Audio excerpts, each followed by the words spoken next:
It's not often in one's life that an engineering wizard from what used to be the Holy Roman Empire sends you gifts. What's in these boxes potentially could have changed the outcome of history. Let me unpack them and explain what I mean.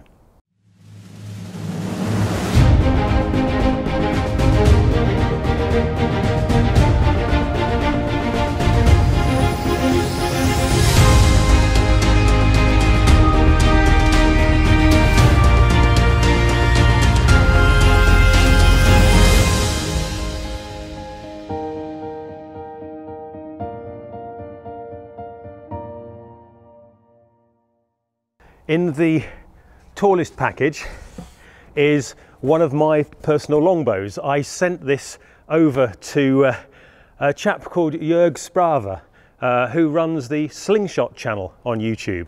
Now he specialises in all sorts of elastic powered weapons, and he is a complete genius when it comes to making new forms of, well, weaponry really, I suppose is the best way to look at it. I contacted him and challenged him, could he do something that would work with an English longbow? And so this is mine that I sent him. This is not a warbow. This is about a 30 to 35 pound hunting bow. It is still obviously a longbow in form and function, but it's not as powerful as a medieval warbow would be. And quite frankly, I can't actually draw a medieval warbow yet. I'm working on it. But I challenged him to see whether he could do something miraculous with this. So that's the longbow. And then we'll open the next package, which is where the magic is. And Jörg, thank you very much if you're watching this. Very excited to see what this actually does and how it functions. What Jörg has done is create a device that could have been made by medieval people, and it attaches to the longbow and it gives the longbow an incredible function. It actually allows you to loose many arrows very, very quickly. Let me show you it. I haven't actually seen what survived the transportation from mainland Europe yet. It's crossed the sea to get here. And this is what Jörg called the instant Robin Hood.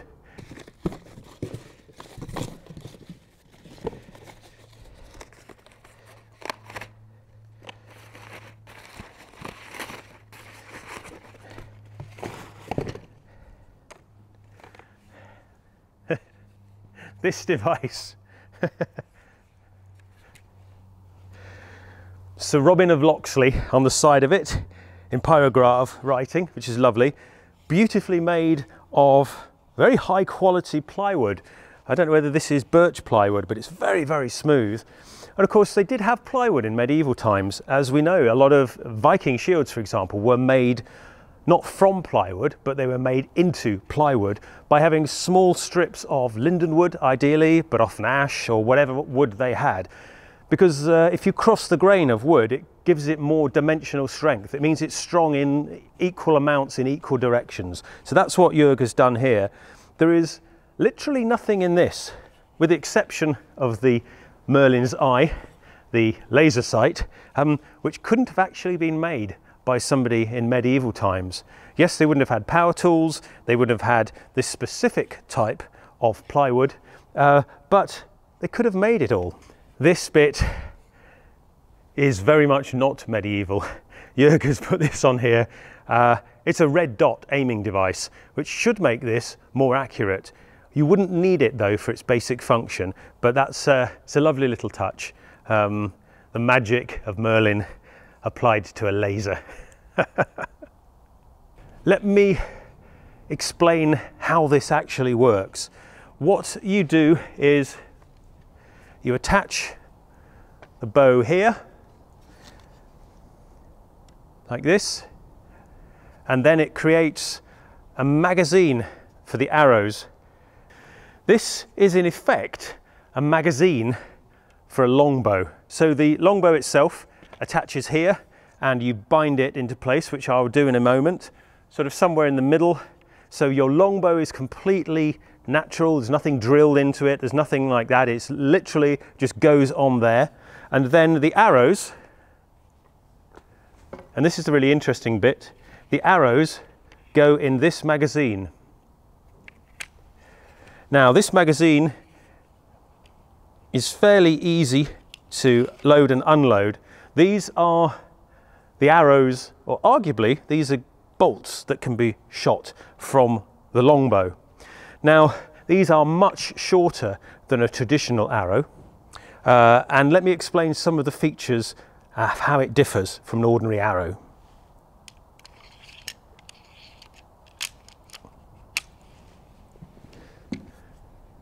This is an ordinary longbow arrow. This one is fletched with goose feathers, but you'll notice it's fletched with 3 of them. Now 3 fletchings make it very stable, but it also means that because the nock is a vertical slice in the end of the arrow, it means that the arrow has a handedness. So the arrow should go on the bow a particular way round. This has the cock feather sticking out at right angles to the nock and the other 2 feathers offset somewhat. So this has a particular way round. Depending on which side of the shaft of the longbow this arrow goes, you always want the cock feather to the outside, because if the cock feather was on the inside, it would deflect the arrow more than it does if it's the other way round. Now this kind of arrow was very, very traditional, and this is the sort of thing that would have been used in the so-called 100 Years' War, that incredible historical period which actually lasted about 116 years in the Middle Ages, a war between the Plantagenet house and the House of Valois, which is the French and the English thrones effectively. So this arrow would be very familiar to people in the medieval period.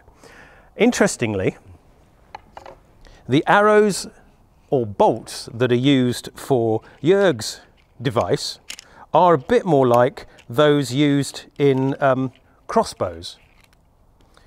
So you could argue this is a bolt, because on a crossbow you don't have the feathers or the vanes sticking out in quite the same way that you do with a longbow arrow.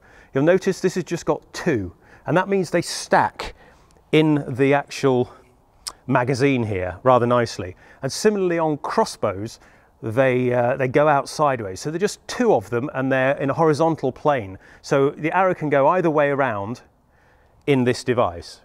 And this means they'll stack inside this. But these are so short, they can't be shot back at you. Because traditionally, archers in medieval warfare, certainly where the longbow was concerned, ran out of arrows and then went forward to get more arrows to replace the ones they'd actually shot. But if you can't shoot these back at the enemy, these are useless. You can go and pick them up because you've got this device, but the enemy can't unless they have this secret weapon. And that's what this could have been. This could have been a secret weapon, which could have changed war. It wasn't far away a draw for a long time between the House of Valois and the House of Plantagenet. And at one stage, the House of Plantagenet, the English side, kind of almost won, but then suffered a whole series of setbacks with a different king, a whole different structure, some bad decisions, and some great generalship from the Valois side and from the French. What I'm going to do now is assemble the magic bow and the instant Robin Hood. Bear with me, this may take some time, I've not done it before.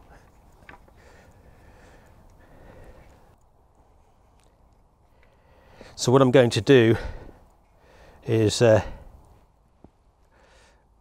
tie this on to the end here. What I'm doing is a style of whipping that was medieval, but whether it will work or not, I don't know. You can see how that's now attached to this T-piece, fairly firmly held, and in operation I will be simply holding it like this. What I've got to do now is get the string through this slot.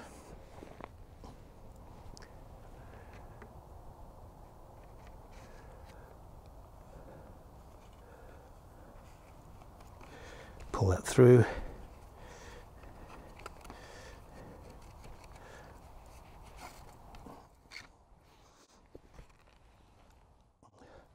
And then I have to actually cock the bow, attach the bowstring, and then we're ready to shoot.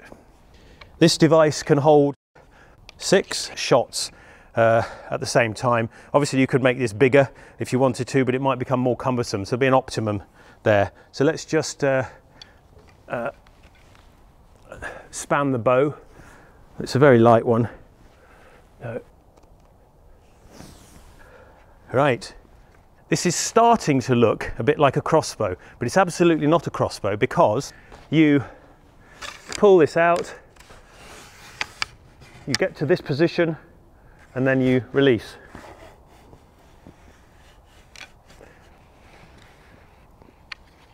And then the arrow comes out. I'm going to load this for the first time and try taking a few shots. My target is only about 10-12 meters away, but it is man-sized. I am not a particularly good archer. I'm certainly not qualified to actually instruct you in any way, shape or form about how to use a bow or anything like that. This is all personal experimentation and enjoyment. I'm going to load this now, and it's as simple as, for me anyway, I sort of slot the arrows in, and they of course they stack rather nicely. 5, 6. That's 6 arrows in there. That just holds them in place. It's got a little bit of tension on it. I'm not going to use Merlin's eye just yet, although I am tempted. I'm just going to actually release this and show you how it works. So you don't actually use this. You use your arms as usual. You can use whatever number of fingers you want, because the arrow's up here. That's really awkward, but it might work. I'm going to use my 3 fingers underneath. The bowstring goes around the tip of the arrow here and slides in here, and there's a double click, so I'm led to believe. So let's have a go with the instant Robin Hood, the Sir Robin of Locksley, created by Joerg Sprave of the Slingshot Channel. Let's actually shoot my first bolt from an English longbow.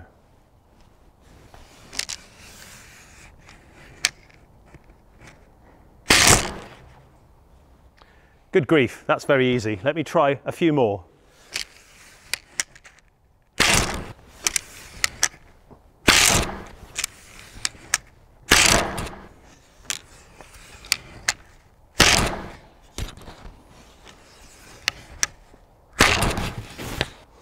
That's it, 6 shots. Slightly out of control by me there. I'm not used to it, of course, but it worked incredibly well. And did you notice the speed with which I shot 6 arrows at the target the first time I tried it? Let's reload and have another go.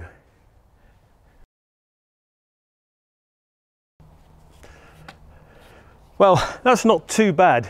I've got all of the shots easily within a human torso size target. They've gone, well, one of them has gone all the way through the target. One's stuck in the vertical post, so I've got to get those out and reload it. But that's not bad shooting for a device that I'm completely unfamiliar with, and that has its own inherent instabilities, you know, the binding on the longbow and all these kind of things. And of course, none of these arrows could be shot back at me unless they had this secret device. So let's take the arrows out, reload, and have another go. And maybe I'll use Merlin's eye this time.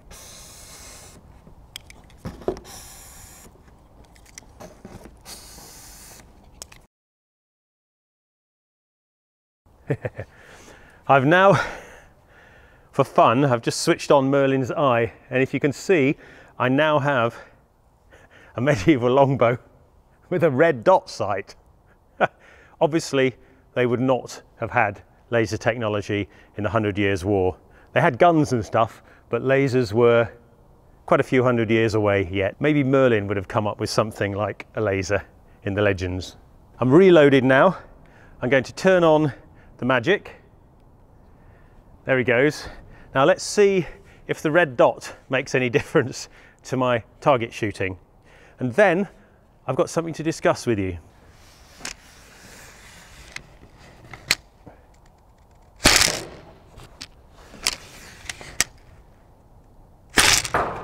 Oops.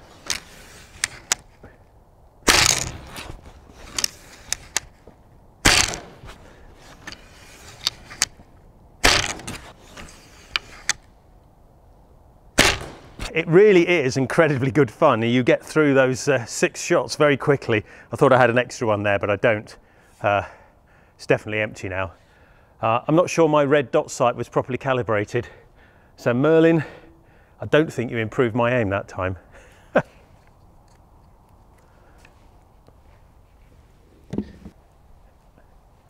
Actually, Merlin, I apologise. It has improved my shot quite dramatically. I have 1, 2, 3, 4, 5, and one went through. I managed to shoot within a centre 5-6 inch spread around the shoulder. I was aiming here, so obviously Merlin's eye is slightly off. I'd need to adjust it, and then it would go where the red dot said. But that's interesting. So it does actually improve my grouping, if not my targeting, because it's not actually properly calibrated. So let's reload, and then I want to talk to you about something that's really intrigued me. What I really want to talk to you about is how this might have changed the course of history. It's a period of warfare called the 100 Years' War, which was actually about 116 years, between the House of Valois, which was more or less the French king, and the House of Plantagenet, which was more or less the English king, with quite a large amount of what is now France as part of its empire. They fought a war. They also used a technique called chevaucher. I've probably slightly mispronounced that word, but it means raiding, effectively. It's a form of riding around on horseback, smashing up your enemy's landscape. It's political terror. It sends your ordinary people into hiding behind fortresses. It's generally a form of psychological warfare on the population, but it needs a very mobile force. Now, the English were famous for their longbows. The question is, can you or did you use a longbow from horseback? And what are the complications of using that particular weapon while mounted? Did they ever do that? I think they probably would have done. Maybe they chose to get off first and then shoot their longbows, then get on their horses and ride away. Who knows? Do you think this might have changed the face of chevaucher warfare? Because I'll explain to you the difficulties of horse archery separate from foot archery by getting on this medieval saddle and showing you what I mean. I want to talk about medieval mounted soldiers, because we know the 100 Years' War was famous for very mobile force, and the longbowmen were very likely mounted on horses. In fact, we know they were, because otherwise they wouldn't have been able to get away. It was one of the problems that led to Agincourt, which is a lot of the foot soldiers weren't mounted, and they got encircled by the largely mounted French cavalry. I have here my trusty wooden steed.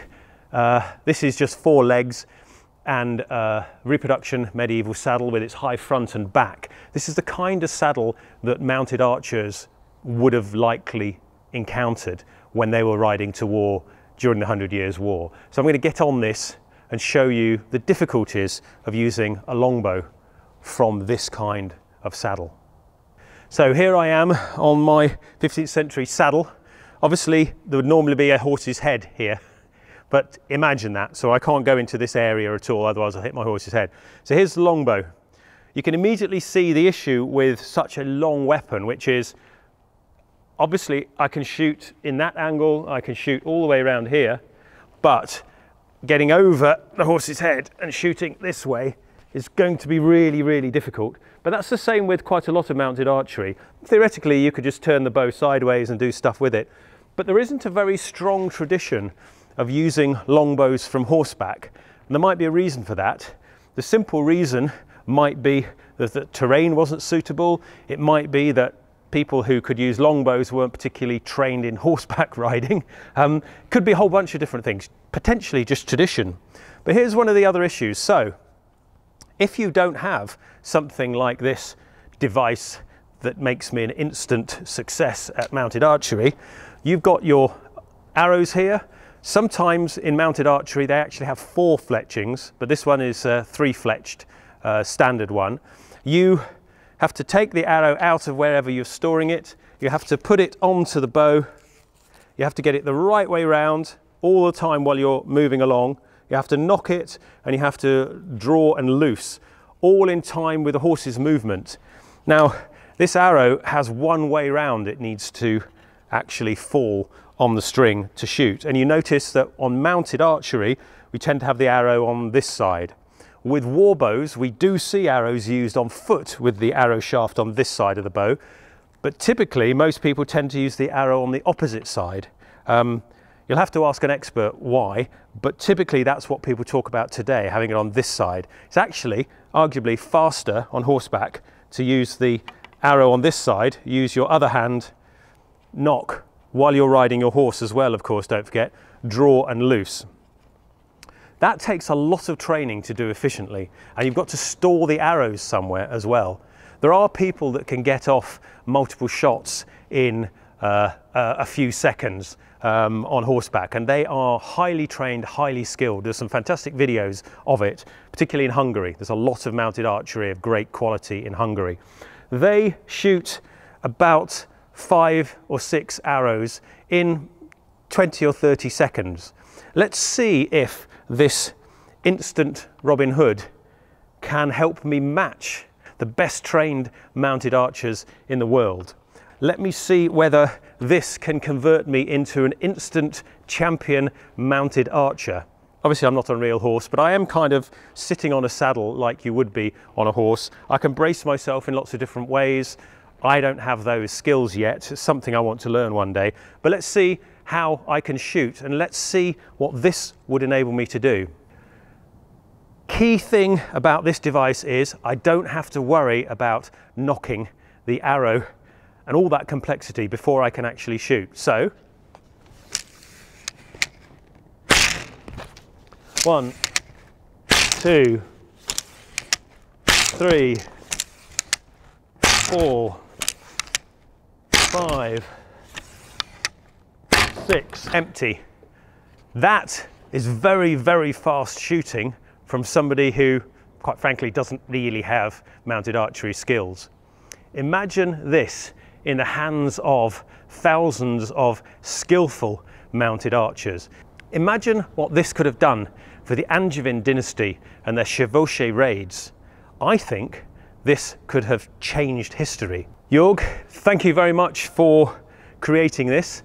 I'd encourage my viewers to go and have a look at the Slingshot channel. It is full of crazy and eccentric ideas, and it's definitely good fun. It's not medieval, but it doesn't matter. It's all about engineering and having fun with engineering skills. So go and have a look at that. And thank you for making me an instant Robin Hood.